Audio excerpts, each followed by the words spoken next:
আসসালামু আলাইকুম রহমতুল্লাহি ওয়া বারাকাতুহু। সম্মানিত দর্শক, পবিত্র ঈদুল ফিতর নিয়ে এই বছর যে মাতামাতি হচ্ছে, পক্ষে বিপক্ষে যে সকল কথাবার্তা হচ্ছে এবং এই উৎসবকে কেন্দ্র করে বাংলাদেশে যে নজিরবিহীন ঘটনা, দুর্ঘটনা এবং যা কিছু ঘটছে, এটি এই বাংলায় আমরা কখনো কল্পনা করতে পারিনি।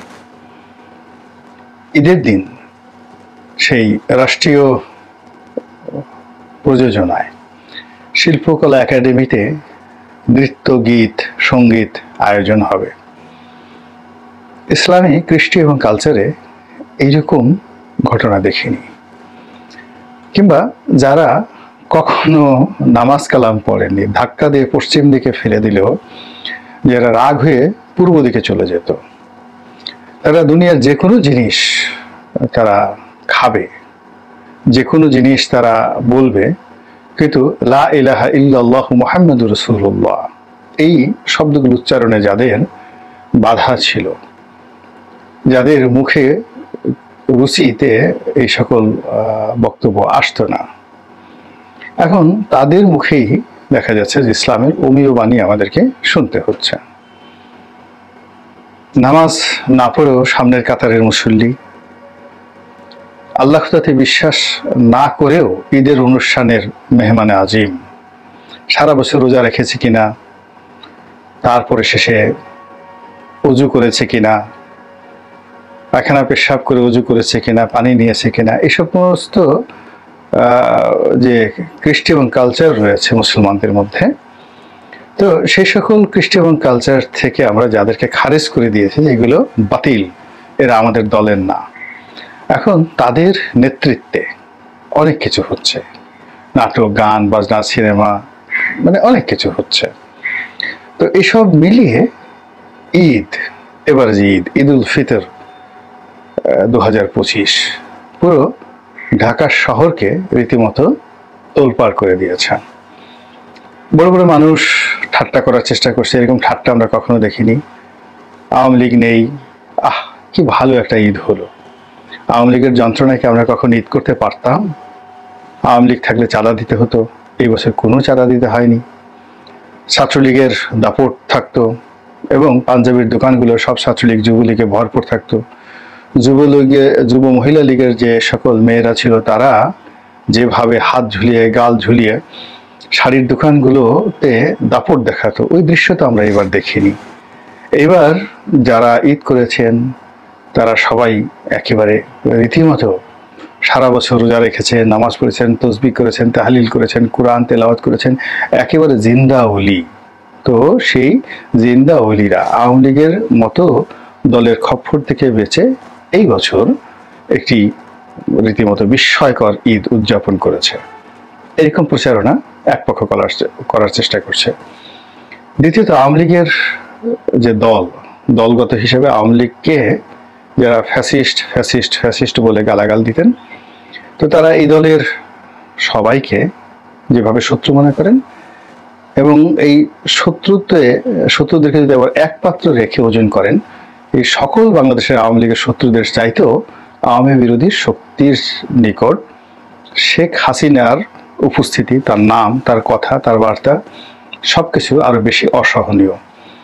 প্রতি বছর ঈদ উপলক্ষে শেখ হাসিনার বাণী থাকে, ঈদ উপলক্ষে শেখ হাসিনার প্রশংসা থাকে, তার কর্মকাণ্ড থাকে। ঈদের দিন তিনি ঘটা করে অনেকগুলো কর্মকাণ্ড করেন।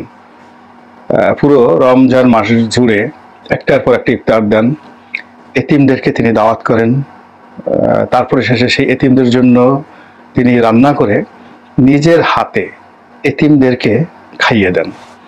তো এটা অনেক লোকের ভালো লাগতো না, যে এটা কি ধরনের ন্যাকামি। একটা প্রধানমন্ত্রী, তার সাথে খাতির থাকবে আরেকটা দেশের প্রধানমন্ত্রীর, একটা রাষ্ট্রপতি, তার সাথে খাতির থাকবে আরেকটা রাষ্ট্রপতির। কি সব এরা ফকির মিসকিন নিয়ে লাফালাফি করে সারাদিন, আর মিসকিনদেরকে, ফকিরদেরকে, এতিমদেরকে খাইয়ে দিতে হবে কেন? এর ন্যাকামি। তো শেখ হাসিনা এই যে ন্যাকামিগুলো করতেন, এই ন্যাকামিগুলো এবার আমরা দেখিনি।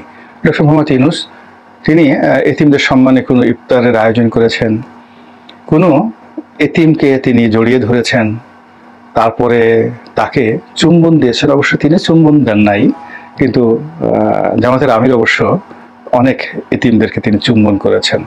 এটা নিয়ে অবশ্য ভিন্ন কথাবার্তা হচ্ছে। তো যাই হোক, এখন ডক্টর মোহাম্মদ ইউনূস যেহেতু শেখ হাসিনার জায়গাতে আছেন, তিনি এতিমদেরকে এইভাবে শেখ হাসিনার মতো করে দাওয়াত করেননি, কিংবা তার অনুগত সাংবাদিক, তারপর সাহিত্যিক, বুদ্ধিজীবী, প্রফেসর, তারপরে অর্থনীতিবিদ, রাজনীতিবিদ, প্রায় সবার সম্মানে প্রতিদিন গণভবনে এক একটি ইফতার করে তিনি রাষ্ট্রের অনেক টাকা নষ্ট করেছেন এবং পুরো রাজনৈতিক অঙ্গনকে একটা রমরমা ঈদের আমেজে পরিণত করেছেন। এই জিনিসগুলো আমরা এবার দেখিনি। ফলে কি হলো, অনেক রাষ্ট্রের টাকা বেঁচে গেছে। এখন সেই টাকা দিয়ে আরেকটা পদ্মা সেতু হয়তো করা যাবে। মাওয়া ঘাটে যেটা পদ্মা সেতু শেখ হাসিনা করে গেছেন তার এগেনস্টে এখন মানিকগঞ্জে হয়তো আরেকটা পদ্মা সেতু করা যাবে এই রোজার মাসে শেখ হাসিনার এই অপচয় থেকে, যাকে বলা হয় টাকা রোধ করে। 2 নম্বর হলো যে এই রোজার মাসে কতগুলো বিষয়, ইলেকট্রিসিটি, তারপর শেষে বেগুনের অভাব, তারপরে পেঁয়াজের অভাব, এই বিষয়গুলো নিয়ে শেখ হাসিনা জাতিকে বিভিন্ন সময় কথাবার্তা বলতেন। তো আলু দিয়ে বেগুনি তৈরি করা, এই জিনিসগুলো বলতেন, যেগুলো এবার ডক্টর মোহাম্মদ ইউনূস বলেননি। তিনি তার মতো করে গিয়েছেন এবং চীন দেশে গিয়ে তিনি সেখানে বৈঠক করেছেন। এবং চীনে যখন তিনি ছিলেন, তিনি রোজা ছিলেন কি না এটা বলতে পারবো না। এবং চীনের অনেক ঐতিহাসিক মসজিদ আছে বেইজিং এর, তিনি কোনো মসজিদ পরিদর্শনে গিয়েছেন কিনা তাও বলতে পারবো না। ওখানকার বাঙালি কমিউনিটি, যেটা শেখ হাসিনা কোথাও গেলে বাঙালি কমিউনিটির সঙ্গে বসেন, তো তিনি সেখানে যারা বাঙালি কমিউনিটি রয়েছেন, বেইজিংয়ে রয়েছেন, বা তিনি যে শহরে গিয়েছিলেন সেই শহরে যে বাঙালি রয়েছে তাদের সঙ্গে তার কোনো যোগাযোগ হয়েছে কিনা বলতে পারবো না। তো সব মিলিয়ে সচরাচর ঈদকে কেন্দ্র করে গত 15 বছর ধরে শেখ হাসিনার জমানাতে যে সকল দৃশ্য হয় পুরো রমজান জুড়ে, সেটা যেমন হয়নি, আবার ঈদের দিনকে কেন্দ্র করে যা হয় তাও হয়নি। ঈদের দিনে শেখ হাসিনার সঙ্গে দেখা করতে যে পরিমাণ লোক গণভবনে যেতেন, তার 100 ভাগের 1 ভাগ লোকও এইবার ডক্টর মোহাম্মদ ইউনূসের সঙ্গে দেখা করতে যাননি। এবং ডক্টর মোহাম্মদ ইউনূস এই উপলক্ষে একটা চমৎকার ভাষণ দিয়েছেন। তিনি বলেছেন, ঈদ বা এই পবিত্র মাহে রমজান এটা এত গুরুত্বপূর্ণ যে এখানে কেবলমাত্র শুভেচ্ছা বিনিময় করলে হয় না, কোলাকুলি করতে হয়। তো তিনি সবার সঙ্গে কোলাকুলি করেছেন, একটা ব্যতিক্রম ধর্মী, এবং তিনি ছিলেন বেশ উচ্ছ্বসিত। তাকে বিজয়ী মনে হয়েছে, যথেষ্ট বিজয়ী মনে হয়েছে, আত্মপ্রত্যয়ী মনে হয়েছে এবং বিশ্বাসী মনে হয়েছে। ফলে ইউনূসের যারা ভক্ত, শুভানুধ্যায়ী, অনুরক্ত, তাদের বক্তব্য হলো যে শেখ হাসিনার অনুপস্থিতিতে একটা বিস্ময়কর ঈদ বাঙালি জাতি এবছর পালন করেছে এবং আওয়ামী লীগের অনুপস্থিতিতে একটি উপদ্রবহীন, যেখানে কোনো উৎপাত ছিল না, পুরো রোজার মাস মার্কেটিং, তারপরে শেষে কেনাকাটা, দ্রব্যমূল্য সব মিলিয়ে একটা অসাধারণ একটা সময় পার করছে বাঙালি জাতি। এবং এই কারণে এই পবিত্র মাহে রমজান মাসে ডক্টর মোহাম্মদ ইউনূসের যারা শুভানুধ্যায়ী তারা আশা করছেন যে যেহেতু তিনি একটি ভালো ঈদ উপহার দিয়েছেন, এই ঈদের মাসে গিয়ে তিনি ইফতার করেছেন হতভাগ্য রোহিঙ্গাদের সঙ্গে, তারপর এই সময়টিতে তিনি অনেক বিদেশি মেহমানদেরকে বাংলাদেশে এনেছেন, জাতিসংঘের মহাসচিব সহ তিনিও বিদেশে গেছেন এই রোজা রেখে অনেক কষ্ট করে। তো কাজেই তার জন্য তো ভেস্তের টিকিট আল্লাহ জানি কোন অবস্থায় রয়েছেন, সেটা না হলেও জনগণের দোয়া করা তার জন্য একেবারে ফরজে আইন, অর্থাৎ আমাদেরকে দোয়া করতেই হবে।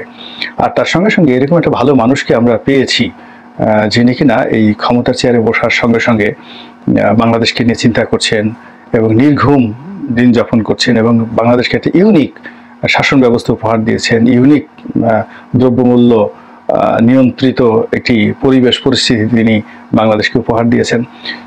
তো কাজেই এই মানুষটিকে রাখতে হবে, ক্ষমতায় রাখতে হবে। এবং ঈদের দিনে সবাই দোয়া করেছেন যেন যারা সবাই বলতে ওনার আপনজন, যে ডক্টর মোহাম্মদ ইউনূস যেন অন্তত আরো 5টি বছর থাকতে পারেন প্রধানমন্ত্রী হিসাবে। তো সেই দিক থেকে যদি আপনি বিচার করেন, বিশ্লেষণ করেন, তবে এবারের যে শেখ হাসিনাবিহীন রাজনীতি, আওয়ামী লীগবিহীন ঈদ, এটি একটা নতুন মেরুকরণ বাংলাদেশে যুক্ত হয়েছে। এখন এই যে যুক্তি মানে সংযুক্তি বা যুক্তি ঈদের চলন বলন কথাবার্তা আচার আচরণ সবকিছুতে, এবং বানানও পরিবর্তন হয়েছে কিনা বলতে পারবো না। শেখ হাসিনা ঈদের বানানটা দীর্ঘইর পরিবর্তে রস্যই করে দিয়েছিলেন বাংলা একাডেমির মাধ্যমে। এইবার ঈদে কি রস্যই হয়েছে না দীর্ঘই হয়েছে, এটা আবার খালিদ মহিউদ্দিন যিনি প্রখ্যাত সাংবাদিক তিনি আবার প্রশ্ন করেছেন। আমি তার ভিডিওটা দেখার সুযোগ হয়নি এবং আমি নিজেও সরকারি কোনো দাওয়াত কার্ডে রস্যই না দীর্ঘই এটা লক্ষ্য করিনি। তো এরকম অনেক পরিবর্তন, বিশাল পরিবর্তন, মানে অনেকটা চন্দ্রগমনের মতো পরিবর্তন। তো এই পরিবর্তন কিভাবে আগামীতে কাজ করে, কিভাবে থাকে, সেটাই এখন দেখার বিষয়। আল্লাহ আমাদের সবাইকে হেদায়েত দান করুন এবং হেফাজত করুন। আসসালামু আলাইকুম ওয়া রাহমাতুল্লাহি ওয়া বারাকাতুহু।